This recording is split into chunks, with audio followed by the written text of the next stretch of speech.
नाम मधु है। मैं 38 वर्ष की सुंदर महिला हूँ। मुझे देखकर कोई भी कह नहीं सकता कि मैं शादीशुदा हूँ। ये घटना तब की है जब मैं 19 वर्ष की थी। उन दिनों मेरे पड़ोस में शर्मा अंकल और आंटी रहते थे, जिनकी उम्र लगभग उस समय 35-36 वर्ष होगी। उन लोगों से हमारा पारिवारिक मेल जोल था। अक्सर वो या तो हमारे घर या हम उनके घर होते थे। एक दिन शर्मा आंटी अपने मायके में भाई की शादी का न्योता देने हमारे घर आई।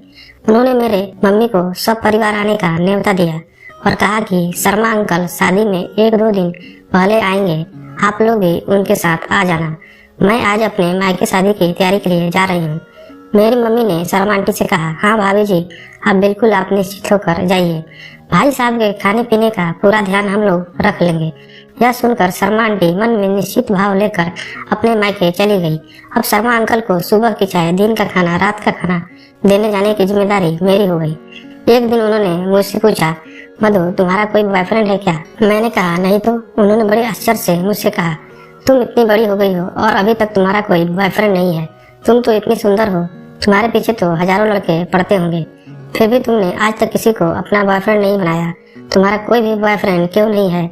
मैंने उनसे कहा, मुझे डर लगता है। उन्होंने मुझसे कहा, इसमें डरने की क्या बात है, आजकल तो सभी लड़कियों के बॉयफ्रेंड होते हैं। मैंने कहा, हाँ, पर मेरी सहेलियाँ बताती है कि बॉयफ्रेंड बनने के बाद लड़के अजीब अजीब हरकतें करते हैं। अंकल ने कहा, अरे पागल, उसे अजीब हरकतें नहीं, उसे प्यार करना कहते हैं। फिर आजकल सभी लड़कियां अपने बॉयफ्रेंड के साथ करती है। यह तो जीवन का एक परम सत्य है। मैंने अंकल से कहा, पर मुझे तो डर लगता है। अंकल ने कहा, अगर तुम चाहो तो मैं तुम्हारा डर भगा सकता हूँ, क्योंकि मुझे इस चीज का भरपूर अनुभव है। यह कहते हुए अचानक अंकल ने मेरा हाथ पकड़कर मुझे अपनी बाहों में जकड़ लिया। अंकल की इस हरकत से मैं कुछ देर के लिए दंग रह गई। फिर मैंने अपने आप को संभाला और अंकल की बाहों से छूटने की कोशिश करती हुई मैंने उनसे कहा, आप कहाँ और मैं कहाँ, आप मुझसे कितने बड़े हो? अंकल ने मुझे बड़े प्यार से समझाया, इसमें बड़ा छोटा क्या होता है, प्यार तो एंजॉय करने की चीज है। किसी नौसिखिए के साथ प्यार करने से ज्यादा अच्छा है कि तुम मेरे साथ करो। यह कहते हुए उन्होंने मुझे छोड़ दिया और कहा, सोच कर बताना कि तुम अपने डर पर काबू करना चाहती हो या खुलकर मस्ती करना चाहती हो, क्योंकि डर के आगे ही जीत होती है। फिर मैं अपने घर आ गई।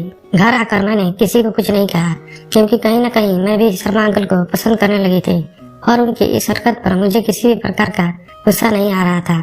रात भर मैं अपने कमरे में लेटे लेटे सोच रही थी कि जो वह कह रहे हैं क्या वह सही है। वही सब सोचते सोचते मैं सो गई। अगले दिन जब मैं उन्हें खाना देने गई तो अब उनके और मेरे बीच में पहले जैसी बात नहीं रही। अब मैं उनसे आंखें नहीं मिला पा रही थी और वह मुझे देखकर हल्के से मुस्कुरा रहे थे। उन्होंने मुझसे पूछा, क्या सोचा तुमने? मैंने उन्हें कोई जवाब नहीं दिया तो उन्होंने मुझे गले लगा लिया। मैंने कहा, यह आप क्या कर रहे हैं? मैंने उनसे कहा, मैंने आपको हाँ नहीं बोला है। उन्होंने कहा, तुम्हारी चुप ही तुम्हारी हाँ है, अब तुम्हें कुछ और बोलने की जरूरत भी नहीं है। ये सब मेरे साथ पहली बार किसी ने किया था, मगर ये सब कितना अद्भुत था। सच में ये मेरी कल्पना से परे सुख का एहसास था। कुछ देर बाद अंकल और मैं बेडरूम से बाहर आ गए। उसके बाद अंकल ने प्यार से मुझे अपने गले लगा लिया और मैं अपने घर आ गई। उस दिन के बाद से अंकल का प्यार करना मुझे अच्छा लगने लगा।